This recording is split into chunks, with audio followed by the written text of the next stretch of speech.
Can you hear me, Oz? Okay.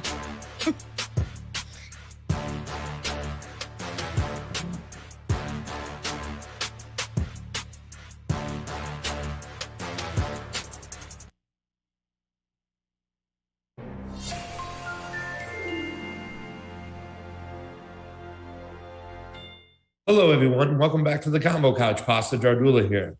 And I'm Fiorella. And Oz, of course, is spinning on those ones and twos, but he's in a grumpy mood. Groupie. Oz is in a grumpy mood. He's not too happy. So come on in, ladies and gentlemen. Show Oz some love. Hit some smiley face emojis. Hit some hearts. He loves the hearts. And at the end of the show, Gomez, I'll bring him on to say hi to Fee and to Oz to make sure that, everybody's happy today, fam, because it's Friday, and Friday should be a happy day for those who have a next couple days off. No, fam? Fam, it was a very stressful day for me. It really was. So I don't know. It feels like a Monday or something. It does not feel like a Friday. Yeah. Well, everybody just get on and get onto the Rockfin, ROKFIN, join on in, come hang out with us. And of course, you can always go to thecombocouch.com to see everywhere you can help out the Combo Couch and independent media. We also have a givesendgo.com/support the Combo Couch to help us get to Columbia. We're just going to jump right into it today. Yeah, because we have a guest coming on and it's going to be Rockfin only, guys.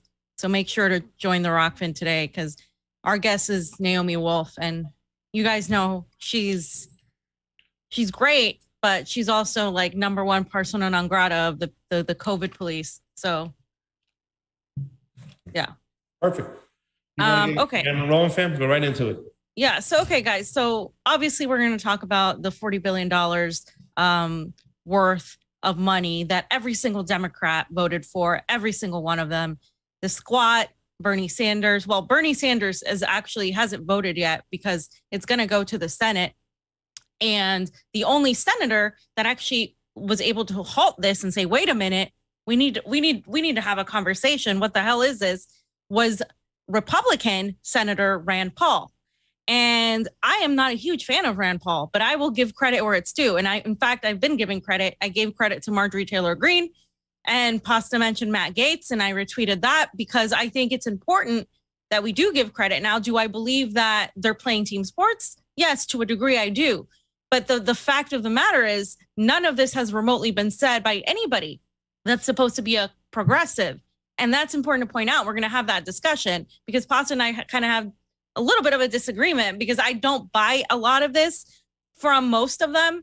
I do think like Rand Paul has consistently been more anti-war, but Matt Gaetz did go into it deeper like Pasta and I were discussing earlier. So we're going to discuss that. So let's get right into it because I think this is a worthy discussion of everything that's happening. And I'll release a short video clip, kind of the ones that I do alone that kind of summarizes a little bit of what's going on with this bill and why people are so mad and why it's such a big deal. So Political wrote that the House passed the $40 billion military aid to Ukraine, and it's going to obviously hurt us in terms of the amount of bullshit that the American people are dealing with. We're dealing with a 40-year record high inflation. We're dealing with an increase in food prices at the grocery store and incoming recession. Everything has been crashing, including cryptocurrencies.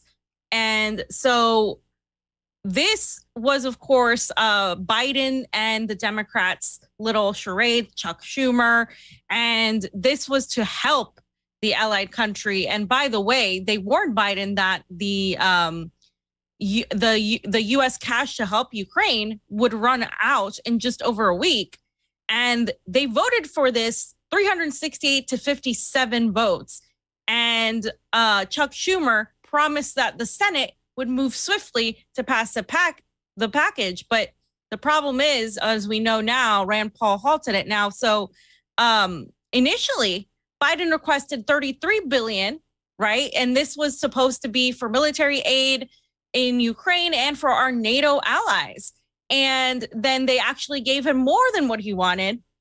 And it's about 5% of the total of the national security budget that is $782 billion. So it's the 40 billion is about 5%. It's actually more than 5%. So it's insane that this is happening right now. As I said, when you put it next to the fact that our economy is not doing hot at all. And Lindsey Graham, which is one of the Republican senators that is, I would consider a neocon, and he's really great friends with Joe Biden, who's also really great friends with Bernie Sanders, said defeating Putin is priceless. And he said, do I think this will be the last round? No, I think we'll be doing this again. Who knows where we're going to be 2 months from now, 3 months from now? As long as they're willing to fight, we need to help. Do you guys see this like insanity, the audacity? They're willing to fight to the last Ukrainian. And guess what? That they don't care about Ukrainians. They don't give a fuck about Ukrainians. They don't give a fuck about you, and they don't give a fuck about Europe and the European Union and all of these NATO nations that are going to suffer as a result of this. And they already are economically. They aren't going to have gas to warm themselves this winter. People are already building fires inside of their homes, which could potentially cause their entire homes to burn. And because they can't afford to pay the energy bill.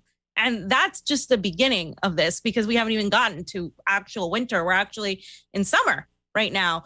And so, like I said, Rand Paul quickly blocked the passage of the $40 billion Ukraine package. And a lot of people came after him because they were like, well, this was supposed to pass swiftly. It was supposed to be very quick. And of course, he's a Republican. And now this is delaying the vote for the Senate till next week. And yeah, so I think it's important that we talk about the fact that it's Republicans actually voting more in an anti-war sense than Democrats. But I want to go over a couple of things. This article also talks about how Paul, who's a libertarian, they know him as a libertarian. He has continuously opposed U.S. intervention abroad. He said he wants particularly a language inserted into a bill without a vote that would have an inspector general scrutinize the new spending. And of course, he has a long history of demanding changes by holding up or threatening to delay bills on the brink of passage.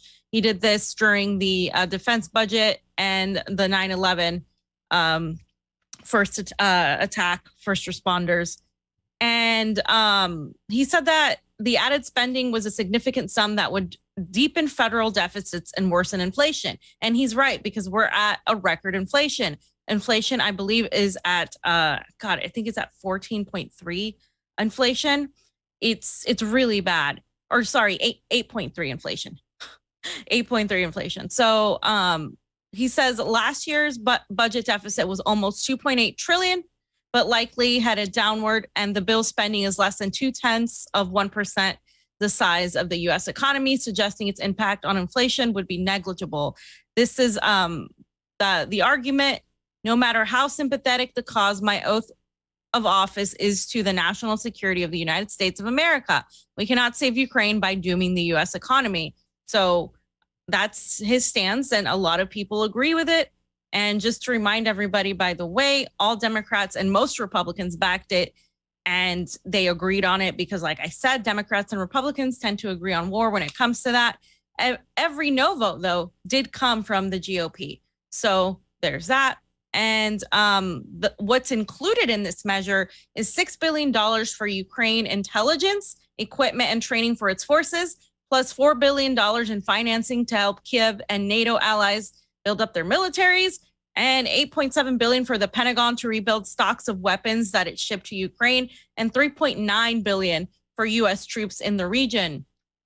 And by the way, it also includes $8.8 billion to keep the Kiev government functioning, more than $5 billion to provide food to countries around the world that rely on Ukrainian crops devastated by the fighting, and $900 million to teach English and provide other services to Ukrainian refugees who have moved to the United States. Can you imagine if they did that for like literally all the other immigrants and all the other people that the refugees that we bombed, every single, like all the Afghanis, all the Syrians, all the Iraqis, all the Iranians, the Lebanese, the Libyans. I mean, I'm just trying to figure it out why Ukraine is so important, right? Why is it Ukraine that's so important, and how much money they're giving? And by the way, it's not included here, but there is a Ukraine supplemental bill that has an undisclosed amount for the CIA to work like on behalf of Ukraine.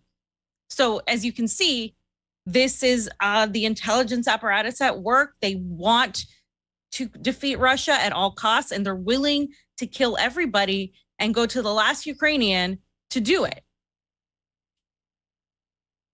Fam. Yes. Anything to say on that? Well, I just can get into it. I was going to digress. I'm making notes all over the place over here because there's so much to say. And by the way, I let our guests know that we need an extra 15 minutes, so we got a little bit more time to get into this because this is really important. I do want to say this much. I mean, everything we're talking about is so crazy right now because it's the American citizens really, really need to wake up. I mean, this is just mind blowing that they're doing this. And it's mind blowing that we have a lot of people that don't even want to have discussion. What Rand Paul did was make sure that we can have, once again, discussion on the floor. Right. And he does, he points out to the fiscal issue that he wants to have like a surgeon general or so whoever, not a surgeon general. Who did he want to make sure that he looked at how the money's being spent? He didn't want to just give a blank check. Right. You want somebody to look over it. Exactly. Yeah. To oversee the money, report back, provide transparency. That's what more discussion on the floor does. It provides transparency. We understand which one of our representative lawmakers, how they feel on this and what they have to say about this. They can't hide. They're trying to do what they did for the CARES Act when Nancy Pelosi just tried to push it through without a vote, just a call vote. They're trying to do the same thing here. And it takes another libertarian dude to get on the floor, to raise his hand, to stomp his feet. Where's our friends and allies at inside the Senate? Where are they at? Why isn't Bernie? Why isn't Elizabeth Warren standing up for this? I mean, isn't there a line, fam, a shit line that you say enough is enough? These guys have been, not only have they voted positive for these things, Bernie Sanders and Elizabeth Warren, when it came to the CARES Act and they just gave money away, they're being silent while more money is given away. And inside their districts, inside their homes, inside their states, there's mass homelessness all over the place. We don't have health care. We don't have housing. The gas is ridiculous. We're looking like a third world country. Like we have literally crumbling infrastructure. You can see buildings falling apart. Every areas that were once nice are complete looking like shit. In San Francisco, people are just robbing the pharmacies all the time. Like it's out of control. And I'm not somebody that's like, oh, like, let's go punish all these criminals. That's not why I'm saying it. I'm saying it because when people do that, when people go and rob pharmacies and stores, they're doing it because we're in a state of poverty. We're in a state where the vast majority of Americans can no longer afford to live. And by the way, they're still recovering from the freaking pandemic bullshit that happened. And now all of the states have effectively stopped any help. And I know for a fact that people are going to suffer even more because of that. By the way, Florida just stopped the money to help people pay their rent. Florida actually took longer than California to stop it, and they just stopped it. And I know this for a fact because I know somebody who worked there.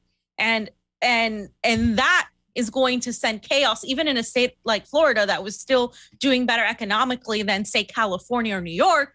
It's going to result in chaos. And now you have the whole crypto thing where a lot of crypto just sunk, and a lot of people, are, because that's how it works. Rich people or people who have some sort of money are able to buy more when things are cheaper, when stocks are cheaper, when coins are cheaper. But the people who need that money to literally pay their rent, they're screwed. They're screwed. And so now it's just really bad, guys. I can't stress enough. Most economists are saying we're going to hit a recession by the end of the year. And the end of the year is like, it's like we're halfway there. Yeah. And by the way, fam, the only thing I want to say is that people like Lindsey Graham, who you mentioned, he doesn't really think that Ukraine could win and stuff. I mean, he might have at one point thought they could do that when he went there with his buddy John McCain in 2014. But that's why he has the language. And he said the other day on TV, we need to pour it on, fam, when it comes to Ukraine. He is politically committed. He can't pull out. He would look like an asshole. You know what I'm saying? And he is just stuck like Chuck. And unfortunately, his freaking lies and his convictions or his bullshit that he has to hide is killing Ukrainians more than anything. Killing Ukrainians. Yeah, it's killing Ukrainians. It's screwing up Europeans. It's like Europe, as Gonzalo said when he was here on the show on Monday, are going to be far more devastated than anybody else because they're so dependent on that gas. They're so dependent on it. And of course, that's not taking into account all the wheat production, all the grain production, and everything else. And they're doing it to themselves. And by the way, they're going to continue blaming Russia for it, saying, how dare Russia do this? What is Russia doing? You're sanctioning them. I don't understand. They're simply saying, hello, we just want rubles. Like, just, you know, you guys are paid in rubles now. They've changed the whole game, fam. And when you get to these Democrats like the Nancy Pelosi's, the Pramillas, all these other Ilhan Omans, they're using this whole, and this is why when you said you sniffed that it's something out there smells rotten in Denmark, when all of a sudden this opinion piece comes out, they're trying to use the whole opinion piece as a distraction for what they're doing. And all the progressives are going along with it. They're cohorts. That's it. Nina Turner, right? Nina Turner. We didn't put it in here, but Nina Turner said, "Oh, the Republicans are focused on while mothers don't have access to baby formula, the Republicans are focused on taking away abortion rights." And somebody replied, like, "How much baby formula can $40 billion buy?" Yeah. Really? How much baby formula, Nina? Like, stop the bullshit. Like, it's not going to be, we're not going to allow this anymore. We're not going to allow them to control this narrative every single time. You have to learn to spot it, to stop it, and call them out on their bullshit, because this is absolutely, like, when are Americans going to say, okay, that's it, we're done here? Because you should be out in the streets right now. Yeah, literally. I mean, they're giving billions to Ukraine and telling you no on student debt, no on helping out people with healthcare, no on doing anything for the American people. And this is why you have a lot of these, you know, America First Republicans saying something, because I mean, Ukraine's going to get everything before you. And that shouldn't be, that's not why I say it. Only, right? Like, I'm an anti-imperialist because I don't think, I believe all countries should have their own sovereign rights to decide what to do, and we shouldn't be involved in more wars and all of that, because it's just, you know, that's just what I believe. But I don't care. At the end of the day, if they believe that we shouldn't be interfering in wars anymore, I agree with that. Yeah. And by the way, I got a text message from Nancy Pelosi that I was looking at really quickly.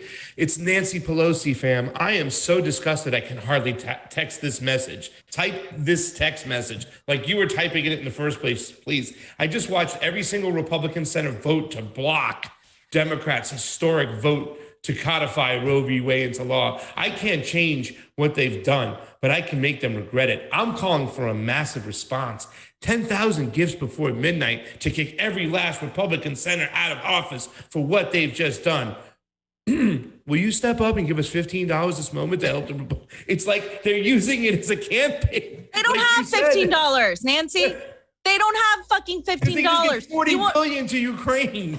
You won't even give people $15 an hour minimum wage. I mean, that's like an hour's worth of work that they don't even get anymore. Yeah. Like, I mean, this is absolute, like, the audacity. These people are evil. They're evil.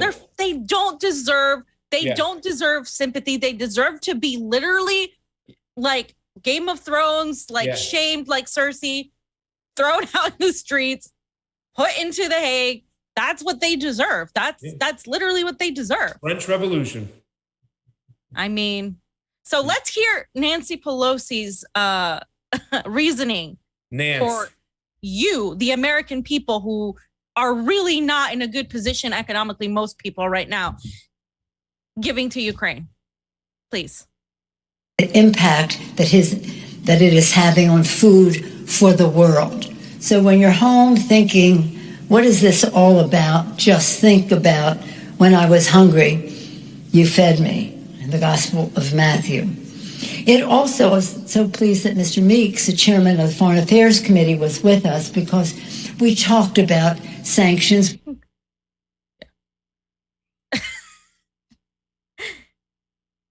Bam. I mean, what I know. I mean, I just don't even know what to say anymore. Yeah. Like, remember what you said? We feed them.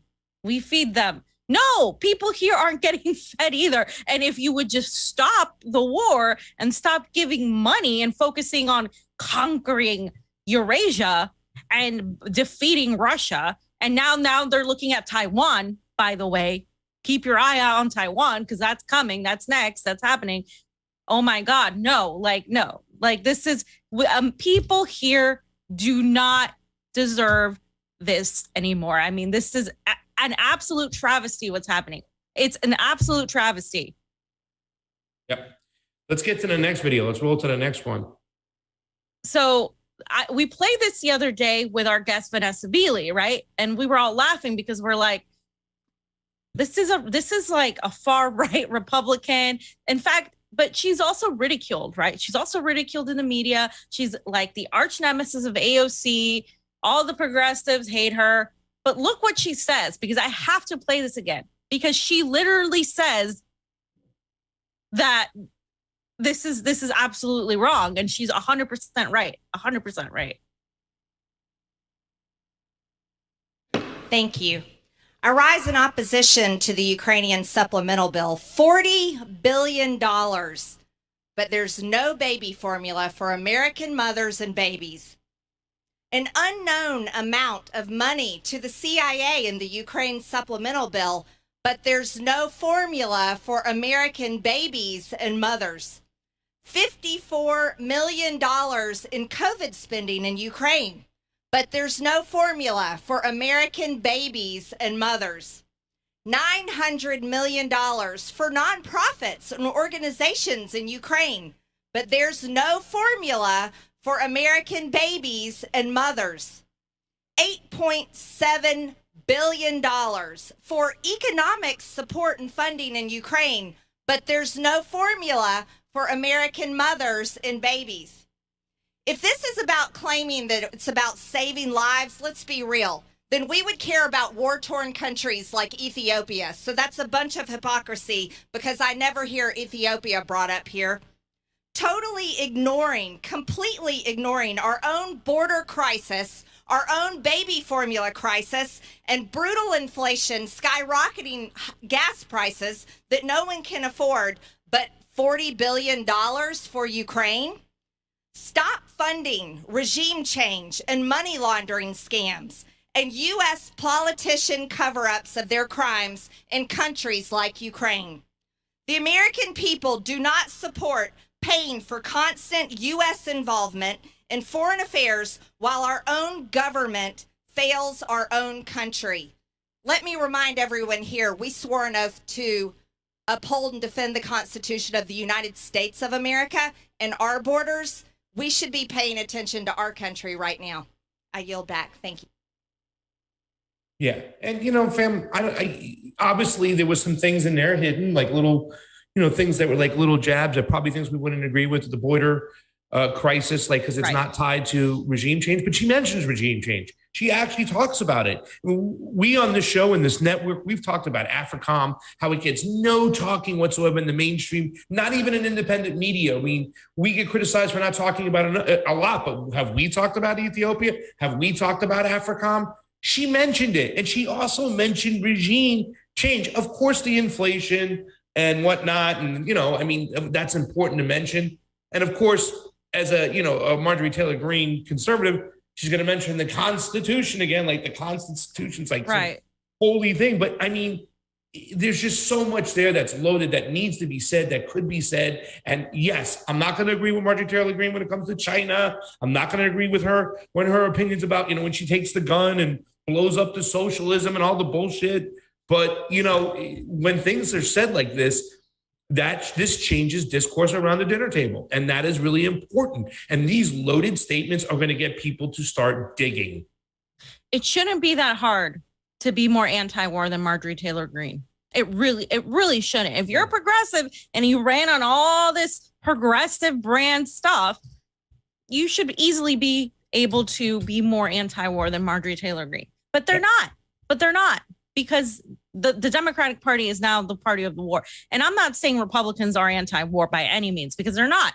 By the way, she takes money from the defense industry. Yeah. She does. So I'm not by any means thinking that she's some sort of anti-war, anti-imperialist, ooh, like she's going to come and save us all. And I don't think anybody should think that of any of these politicians, because all of them have proven that they will sell to the highest bidder and that they will be politicians at the end of the day. Stop putting your faith in politicians. These politicians need to fear you. And I say that because, Pasta, I want you to answer this comment, because somebody commented, should I just had it? It might have gone up. So Monarch said, don't give Marjorie Taylor Greene full credit because she's basically saying this to save her ass. What happens when Republicans are back in control in Congress? Will Marjorie Taylor Greene say the same thing then? What's your answer to that? Well, number one, we don't have a crystal ball, so we don't know what she's going to say, but I kind of agree with you, the sentiment, and we've talked about this before. There was a comment out there where somebody was saying conservatives are just more interested in going after the right, enemy, their enemy and stuff like that. Marjorie Taylor Greene, I'm pretty sure she probably sucks when it comes to Israel too as well. But, and the thing is I'm not giving anybody full credit. I wouldn't give anybody full credit at all. I'm always going to be cautious of what they do. I'm always going to be very conscious of how they vote. But that's not the point in this situation, because if we lead with that and we say, hey, man, we shouldn't trust any politician, because we can say this about every single politician or every lawmaker out there, whatnot, we'll always find reasons to nitpick. All I'm saying is that what she has said, it should be led with it. Like we said, we're going to knock people down when they do something wrong, and we're going to give credit where credit is due. And I'm just giving her credit for this right here, this speech, what she's saying, what she's pointing out. And here's something to also consider, Monarch. Marjorie Taylor Greene, Matt Gaetz, Rand Paul, they have a lot more influence than we do over here, than you do whatsoever. They get a lot more ears and a lot more voices.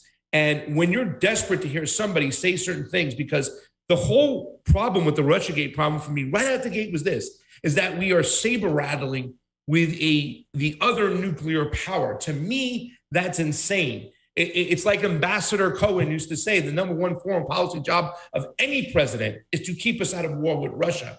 Nobody's saying what these people have just said just recently right here. I don't even think Tulsi has had a speech and a comment the way that Mr. Matt Gaetz did on the fourth day. So it's just it's something that when they say these things and they speak them right, I know their voting record has to also be looked upon. But the thing that I also pay attention to is the rhetoric, because then they'll start repeating this dialogue, and they left little nuggets to go down rabbit holes from some of the conservatives, fan, that never go down there, that we always talk to and say, hey, man, don't you know about the history? I mean, when we get to it, Matt Gaetz mentions the Mujahideen. He's setting a precedence and telling people, dude, this is something that we always do, regime change. And to see, I would never think that Marjorie Taylor Greene would use the term regime change. So yes, keep your eye on them, be cautious of them. When they speak stupid shit, you call them out, but we're never going to agree with everybody on everything. And I know who they work for, guys. I know who they work for. I just like the fact that it's going to change the rhetoric from the voters at the dinner table. I don't know if I agree that that's the rhetoric. I mean, the rhetoric might for some people, because the rhetoric works with the progressives. But if I'm not going to give the progressives much credit for their rhetoric because it's theatrics, I'm not going to do the same with anybody. I'm going to do the same with all of it across the board. But the thing is, these people are talking about foreign policy. The left, the Democrats, they don't talk about foreign policy unless it's to send democracy or humanitarian aid. Right. I'm not saying neocons like Lindsey Graham and what's his face, a lot of these neocons that are also in the Republican Party, most of them voted for this bill. It's only a handful of them that are saying no. So I think there's a difference between, say, Rand Paul and Lindsey Graham. Huge difference. I think there's a difference because he tends to be more of a libertarian minded guy. And sometimes he will do some things. And by the way, like I said, I'm not a huge fan of Rand Paul, but who cares? I mean, at the end of the day, these people are speaking about foreign policy. Progressives do not ever talk about foreign policy. They talk about bullshit. They're focused on Roe v. Wade right now as a wedge clutch issue so that they can get more funding and votes for the Democratic Party. That's what's happening. We should play probably Rand Paul and what he said.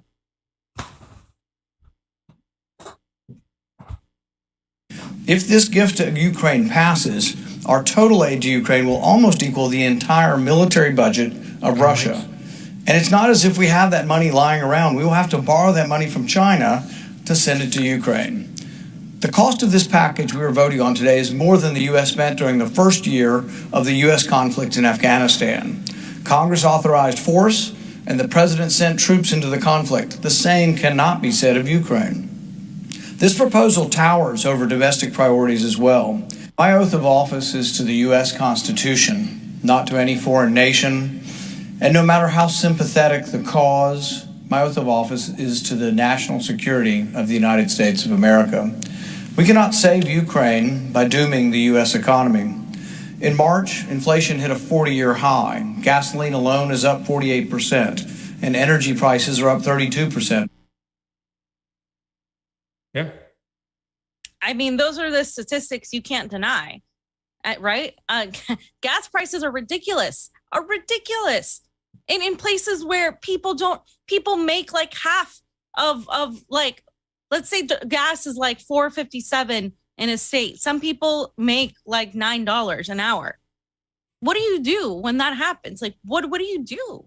What do you do? Like, we're in a society where this is absolutely not sustainable anymore. It's not even a matter of, oh, you want free stuff. No, it's not sustainable, guys. Even if you love capitalism, it's not sustainable.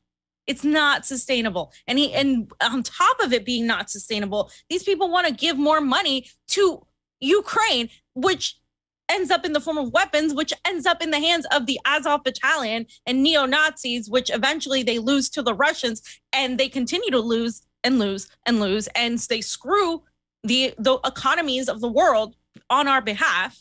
And that's what's happening. Yeah. Some shows, there's the No Agenda podcast, fam, that has a bell, and when like a keyword goes off that they're calling bullshit on or something positive, they'll hit the bell. I'm going to count how many times we should hit the bell in this next speech over here. And we're not going to even play the whole thing, but let's roll this too as well. I'm glad there are some people that are speaking about this on the floor of Congress. It's just like, holy cow, man. Like, this is why they threw all those distractions at us, fam. All those distractions. What we're going to talk about with Dr. Wolf, what they're going to give this money to the Ukraine about. That's why this opinion piece released at this time, because they are just trying to shuffle this shit through as quickly as can. And guess what, fam? They don't want what Rand Paul wants. They don't want to have any accountability on the money. They want to be able to launder that money, take that money. They've been doing it in Ukraine for quite some time, fam, with the carpetbagging. This network has been reporting it for quite some time, and that's what they want. They want to steal it. They want their cake. They're greedy, and they want to eat it too. Yep. Let's hear it. Madam Speaker, I rise to warn of a dangerous bipartisan consensus that is walking us into war with Russia. In the days following Russia's illegal invasion of Ukraine, Senator Rob Portman said, "I haven't seen this kind of unity since 9/11. It's a nice statement, but what does it really mean? Unity always seems to come before the worst decisions we make. Our drive to unity often overruns our reason and discernment. The post-9/11 consensus gave us the Iraq War, the Patriot Act. The COVID lockdowns and mandates came from unity bundled by fear. Defund the police took off because dissent wasn't allowed. You were shouted down as a racist, just as now questioning our actions in Ukraine makes you a traitor. Do we have amnesia in this House? Is memory loss a consequence of the gerontocracy of Congress? Just a year ago, we lost a war against goat herders waving rifles. Now we're rushing to fight a nation that possesses 6,000 nuclear warheads? Representatives now recklessly assert that we are at war. Congressman Moulton said last week, quote, "We're not just at war to support the Ukrainians, we're fundamentally at war, although somewhat through a proxy, with Russia." The clandestine services are supposed to be the quiet professionals. Seems now they can't stop bragging to news outlets about how America helped Ukraine assassinate Russian generals and sink Russia's flagship. How exactly is this supposed to end? It's as if the administration is probing Putin's nuclear red line. A game of chicken between nuclear powers is insane. And this from Joe Biden, who campaigned to be America's calming sedative. From Russia, I worry about nuclear weapons, not broken tanks. Last night, this House approved $40 billion for Ukraine as American families go without baby formula. To put that in context, Biden's budget calls for $15.3 billion for Customs and Border Patrol. So apparently Ukraine is more than twice as important as our homeland. 2 weeks ago, we voted on the Ukraine Lend-Lease Act. I was one of just 10 representatives to vote no. And here was the response from MSNBC. GOP's Putin wing balks at supplying weapons to Ukraine. So you're a supporter of Putin if you think it's a bad idea to give the White House blanket permission to send, quote, any weapon, weapon system, munition, aircraft, vessel, boat, or other implement of war to Ukraine while surrendering our rights to repayment. Okay. We are. I mean, guys, I mean, the bipartisanship, fam. How many times have we talked about on the show? Oh, they're bipartisan in Congress when it comes to war. He says that now his own party, his leaders going out there saying, oh, this is the most important thing out there. You know, we got to give them the weapons. He's going against it. He talks about the Patriot Act, how they always take our civil liberties and they never give them back. 6,000 warheads. How many times have we said the doomsday clock, ladies and gentlemen? That's what he's alluding to. This is insane. And it's to keep us distracted from everything that's going on, to keep us distracted with this. That's why they put out the whole Roe v. Wade stuff. They don't want us looking at the Pfizer data drops. Nobody's talking about it. You know, even the conservative outlets aren't even talking about 2,000 mules, which I have a lot of things to talk about when it comes to it. I don't think it's the cherry on top that everybody thinks it is, fam. But it's distraction after distraction after distraction. They're trying to send this money through, and I'm just very glad that Marjorie Taylor Greene, Rand Paul, and Matt Gaetz stepped up. You know, people are saying, why are you giving them credit? Why aren't you mad that progressives, the people that voted, they're supposed to be anti-war, the people that said they're going to give you health care, they're going to give you $15 minimum wage, why aren't you more pissed off at the fact that they're not doing shit for you? Why are you mad at the people saying, hey, at least these people are talking about the very big elephant in the room, which is why the hell are we sending so much money to Ukraine when people here don't have anything to literally fall back on? And that's the problem. I really, you know what? I could care less about his comments about the border or their comments about, you know, the defund the police movement, because we're not going to agree on that. We're not going to agree on that. And frankly, I don't understand how you can be, how you don't make the connection between the police and the police state. But okay, Matt, we'll talk about that another day. But if you want to stop the government from continuously sending money to Ukraine, I'm down for that. I'm down for that. And I should be able to say that. And guess what? If I were in Congress, I would be voting right along with the Republicans against this bill.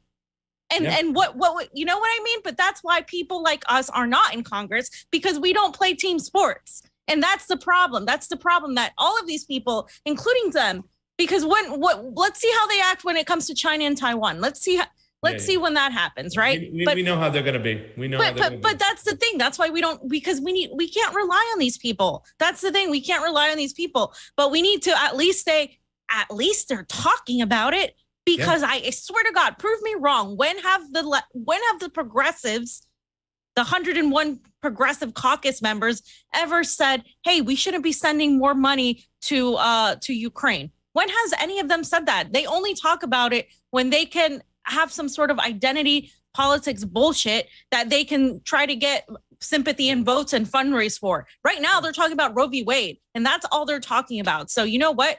We're going to give credit where it's due. I by no means think that these people are some sort of heroes, but it's 3 people who are saying we shouldn't be funding Ukraine. We have no friends in DC, none, zero. How long is it going to take for Americans to finally say, stop, enough? I don't care if you're a Democrat, a Republican, a socialist, whatever. Like, we need to stop this, because this is something that is affecting all of us. And it's literally killing our economy. It's killing the economies of the European Union. And it's actually killing people in Ukraine. Yeah.